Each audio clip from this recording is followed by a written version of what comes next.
আসসালামু আলাইকুম। প্রিয় দর্শক, হীরক রাজার দেশের গল্পের মতোই একখণ্ড গল্প আমি একটু আপনাদের সামনে তুলে ধরতে চাই। এটি কেবল গল্পই নয়, নিঃসন্দেহে এর সঙ্গে যুক্তরাষ্ট্রের বোয়িং কেনা থেকে শুরু করে আগামী নির্বাচন, পাশাপাশি পশ্চিমা স্বার্থসহ অবশ্যই ডক্টর ইউনূস সরকারের স্বার্থ অঙ্গাঙ্গিভাবে জড়িয়ে রয়েছে। একই সঙ্গে একটু মনে করিয়ে দিই, এর সঙ্গে আরও জড়িয়ে রয়েছে এর আগে যে প্রশ্নটি আমি তুলেছিলাম, গৃহকর্মী নির্যাতনের অভিযোগে বিমানের এমডি মিস্টার শাফিকুর রহমানকে তার স্ত্রী সহ যে আটক করা হলো, হঠাৎ করে কী এমন এই দেশে আইনের শাসন স্থাপিত হলো যে গৃহকর্মী নির্যাতনের অভিযোগে বিমানের এমডিকে গ্রেপ্তার করা হলো এবং তার চুক্তিভিত্তিক নিয়োগ বাতিল করা হয়েছে গতকাল।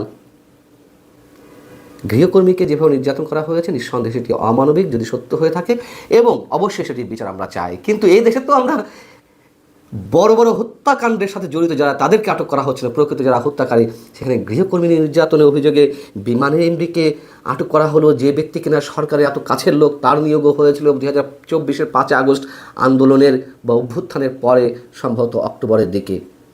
কেন তাকে ঝেঁটিয়ে বিদায় করা হলো? যাই হোক, আমি এই গল্পটি বলতে চাচ্ছি একই বিষয়ে দুটি পত্রিকার দুটি রিপোর্ট একসঙ্গে করে। এখানে আমার খুব বেশি মন্তব্য করার কিছু নেই, আমি শুধু একটু পরম্পরায় সাজিয়েছি, আপনাদের সামনে তুলে ধরছি, আপনারা নিজেরাই বুঝতে পারবেন কি হতে যাচ্ছে, কি হচ্ছে ভয়ঙ্করভাবে। দ্য ডেইলি স্টারের আজকের পত্রিকার প্রথম পাতার একটা lead news, Lord of the wings. খবরটি হচ্ছে বেসামরিক বিমান চলাচল ও বাণিজ্য বিষয়ক উপদেষ্টা শেখ বশির উদ্দিনের প্রভাব বিস্তারের কথা। আরেকটি রিপোর্ট হচ্ছে বাংলা আউটলুকের, যেটি আরও কয়েকদিন আগেই প্রকাশিত হয়েছে, জুলকার নায়েক সায়েরের করা প্রতিবেদন। তার শিরোনাম হচ্ছে ব্যক্তি স্বার্থ নাকি দেশের স্বার্থ, বোয়িং থেকে এয়ারপোর্টের মাটি সব কিছুতেই কালো ছায়া। ডেইলি স্টারের প্রতিবেদনে বলা হচ্ছে, আমি অংশ বিশেষ আপনাদের সামনে একটু সাজিয়ে তুলে ধরছি। অন্তর্বর্তীকালীন সরকারের উপদেষ্টা শেখ বশির উদ্দিনের মালিকানাধীন আকিজ বশির গ্রুপ অ্যাভিয়েশন ব্যবসা করতে চায়। 24শে নভেম্বরে শেখ বশির উদ্দিনকে বাণিজ্য উপদেষ্টা হিসেবে নিয়োগ দেওয়া হলো। নিয়োগ পাওয়ার পর তিনি অ্যাভিয়েশন ব্যবসা করার জন্য ট্রেড লাইসেন্স নিয়েছেন। 2025 সালের মার্চের শুরুতে আকিজ বশির গ্রুপ বেবি চক অর্থাৎ বেসামরিক বিমান চলাচল কর্তৃপক্ষের চেয়ারম্যানের কাছে এভিয়েশন ব্যবসা করার জন্য একটি অভিপ্রায় পত্র জমা দেয়। তখন কিন্তু চেয়ারম্যান আরেকজন। আচ্ছা, সেখানে তার প্রতিষ্ঠান B2 ক্যাটাগরির হেলিকপ্টার ভিত্তিক একটি এয়ারলাইন্স তৈরির পরিকল্পনা জানায়। বেবি চক থেকে নির্দেশনা পাওয়ার পর 11 মার্চ ঢাকা উত্তর সিটি কর্পোরেশন থেকে তিনি ট্রেড লাইসেন্স নেন, অর্থাৎ আমাদের বাণিজ্য উপদেষ্টা শেখ বশির উদ্দিন, এবং একই সঙ্গে বিমান মন্ত্রণালয়ের দায়িত্বে। এতে ব্যবসার ধরন হিসেবে উল্লেখ করা হয় কি, আমদানি, অ্যাভিয়েশন সার্ভিস এবং রপ্তানি গেল। এরপর বেবিচক চেয়ারম্যানের কাছে আকিজ বশির এভিয়েশন লিমিটেডের নামে এভিয়েশন ব্যবসা প্রতিষ্ঠান করতে অনাপত্তিপত্র চেয়ে আবেদন জানানো হয়। পরের মাসে এপ্রিলে শেখ বশির উদ্দিন বাণিজ্য মন্ত্রণালয়ের পাশাপাশি বেসামরিক বিমান চলাচল ও পর্যটন মন্ত্রণালয়ের দায়িত্ব পান। বশির উদ্দিন, খেয়াল করুন বিষয়টি, একটু ভালো করে খেয়াল করতে হবে। তার কয়েক মাস পর বিমান বাংলাদেশ এয়ারলাইন্সের চেয়ারম্যান পদে আসীন হন তিনি। কি দারুণ! চেয়ারম্যানের কাছে তার ব্যবসা প্রতিষ্ঠান অ্যাভিয়েশন ব্যবসা করার জন্য আবেদন করলো, সেই প্রতিষ্ঠানেরই চেয়ারম্যান হলেন তিনি, হোয়ারাজ তিনি একই সঙ্গে ওই মন্ত্রণালয়ের মন্ত্রীর দায়িত্বে। আচ্ছা, আকিজ বশির এভিয়েশনের লাইসেন্স আবেদনটি এখন সেই প্রতিষ্ঠানের কাছেই চূড়ান্ত যাচাই বাছাইয়ে আছে, যার নিয়ন্ত্রণ সব কিছুই শেখ বশির উদ্দিনের কাছে। এবং ডেইলি স্টারে বলা হচ্ছে, সরকারের শেষ মুহূর্তে তাড়াহুড়া করে বোয়িং কেনার মতো চুক্তির সিদ্ধান্ত নেওয়ার বিষয়ে প্রশ্ন দেখা দিয়েছে। এখন বাংলা আউটলুকের শিরোনাম কি, বাংলা আউটলুকে কি বলা হচ্ছে? এখানে বলা হচ্ছে, বোয়িং উড়োজাহাজ ক্রয় থেকে শুরু করে বিমানবন্দরের জমি, থার্ড টার্মিনালের operation, ground handling, airport leasing, travel agency ব্যবসা এবং ব্যক্তিগত এয়ারলাইন্স উদ্যোগ সব কিছু একই সুতোয় গাঁথা। এর কেন্দ্রে রয়েছেন ব্যবসায়ী এবং বেসামরিক বিমান চলাচল ও পর্যটন মন্ত্রণালয়ের উপদেষ্টা শেখ বশিরউদ্দিন। এর সূচনা বোয়িং উড়োজাহাজ ক্রয়ের একটি চুক্তিকে কেন্দ্র করে। এবং এর সঙ্গে কেন নির্বাচন জড়িত, এর সঙ্গে কেন বিমানের সাবেক এমডিকে যে পদচ্যুত করা হলো তার চুক্তিভিত্তিক নিয়োগ বাতিল করা হয়েছে একদিন আগে, তার মানে এখন তিনি সাবেক। যাই হোক, এই সব কিছুই একই সুতোই গাথা। শেখ বশিরউদ্দিন যুক্তরাষ্ট্রে বসে বোয়িংয়ের সঙ্গে যে বিশাল পরিসরে চুক্তি করেছেন তা বিমানের কোনো বোর্ড অনুমোদন, ফ্লিট প্ল্যানিং বা প্রাতিষ্ঠানিক সিদ্ধান্ত ছাড়াই সম্পন্ন হয়েছে।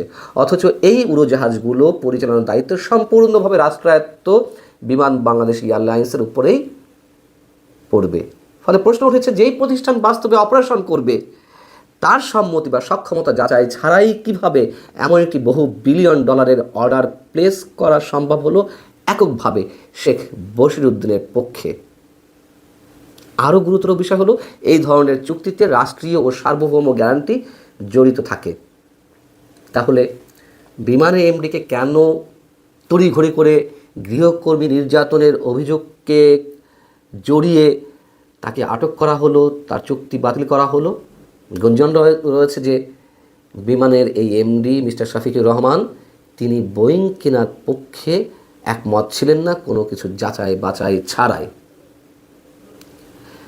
বাংলা আউটলুক বলছে, বোয়িং প্রসঙ্গের পর অভিযোগের কেন্দ্রবিন্দু হয়ে ওঠে বিমান বাংলাদেশ এয়ারলাইন্সের চেয়ারম্যানশিপ এবং বোর্ড গঠন।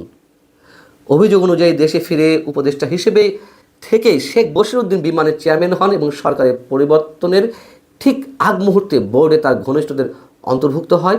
এর ফলে বিমানের সিদ্ধান্ত কাঠামো কার্যত একক প্রভাবের আওতায় চলে আসে। বশিরউদ্দিনের ঘনিষ্ঠদের কাদের নিয়োগ দেওয়া হয় সেটিও আমরা জানি। মাত্র কয়েকদিন আগে, মাসখানেক আগে বিমান বাংলাদেশ এয়ারলাইন্সের পরিচালক হিসেবে নিয়োগ দেওয়া হলো, সে কথাও আমি আপনাদের জানিয়েছি। নিরাপত্তা উপদেষ্টা ডক্টর খলিলুর রহমান পরিচালক হিসেবে নিয়োগ পেলেন। নির্বাচন কমিশনের সচিব, যার ধ্যানে জ্ঞানে নির্বাচন অনুষ্ঠানের বিষয়গুলো মাথায় খেলার কথা, কয়েকদিন পরেই যে নির্বাচন, সেই নির্বাচন কমিশনের সচিব এবং ডক্টর মোহাম্মদ ইউনূসের একজন বিশেষ সহকারীকে বিমান বাংলাদেশ এয়ারলাইন্সের পরিচালক হিসেবে নিয়োগ দেওয়া হলো। তখন থেকেই প্রশ্ন তুলেছি, কেন নির্বাচনের মাত্র কয়েকদিন আগে এদেরকে নিয়োগ দেওয়া হলো? তাও এই যে শেখ বশিরউদ্দিন, যিনি বিমান মন্ত্রণালয়ের উপদেষ্টা, বাণিজ্য মন্ত্রণালয়ের নিজে উপদেষ্টা, তিনি উপদেষ্টা বা মন্ত্রী পদমর্যাদার ব্যক্তি হয়ে কীভাবে একটি সংস্থার চেয়ারম্যান হন? ঠিক একইভাবে ডক্টর খলিলুর রহমান কীভাবে উপদেষ্টা হয়ে একটা প্রতিষ্ঠানের পরিচালক হন? হীরক রাজা দেশের গল্পের মতো না, নাকি তার চেয়েও হার মানায়? বাংলা আউটলুক বলছে, একটি বিদেশি বা তৃতীয় পক্ষকে থার্ড টার্মিনালের অপারেশন ও গ্রাউন্ড হ্যান্ডলিংয়ের ঢুকানোর পরিকল্পনা ছিল একটা তৃতীয় পক্ষকে। সেই তৃতীয় পক্ষের সঙ্গে শেখ বশিরউদ্দিনের প্রত্যক্ষ বা পরোক্ষ স্বার্থ জড়িত রয়েছে। এখানেই কনফ্লিক্ট অফ ইন্টারেস্টের প্রশ্নটি সামনে আসে। এবং আমি মনে করি যুক্তরাষ্ট্র থেকে যে 14টি বোয়িং কেনার সিদ্ধান্ত হয়েছে হাজার হাজার কোটি টাকার বিনিময়ে, এবং সেই বোয়িং কেনা হচ্ছে আবার শুল্ক চুক্তি অনুযায়ী শুল্ক কমিয়ে আনার লক্ষ্যে এইসব অজুহাত দাঁড় করানো হচ্ছে। এর সাথে আরও যে বিষয়গুলো ঘটছে, বন্দর বিদেশি কোম্পানি ডিপি ওয়ার্ল্ডের হাতে তুলে দেওয়া চট্টগ্রাম বন্দরের নিউ মুরিং কন্টেইনার টার্মিনাল, অস্ত্র কারখানা, বিভিন্ন রাষ্ট্রের সঙ্গে অস্ত্র চুক্তি, এর সব কিছুই এক সূত্রে গাথা। শুধু ডেইলি স্টার এবং বাংলা আউটলুকে ব্যক্তি বশিরউদ্দিনকে বা বশিরউদ্দিনের স্বার্থ বা সরকারের স্বার্থের কথা বলা হয়েছে। আমি মেলালাম আগামী নির্বাচন প্রসঙ্গে, আমি মেলানোর চেষ্টা করলাম পশ্চিমা স্বার্থ উদ্ধারের বিষয়। আর পশ্চিমা স্বার্থ উদ্ধার করতে গেলে বর্তমান সরকারের স্বার্থ কী থাকতে পারে বিনিময়ে, এই সব কিছুই একটু মেলানোর চেষ্টা করা হয়েছে, এই আর কি। ভালো থাকুন সব। দর্শক, সম্পূর্ণ ভিডিওটি দেখলেন, আশা করি বিষয়টি বুঝতে পেরেছেন। এই নিয়ে আপনার গুরুত্বপূর্ণ মন্তব্যটি অবশ্যই কমেন্ট বক্সে জানিয়ে দিবেন। ধন্যবাদ।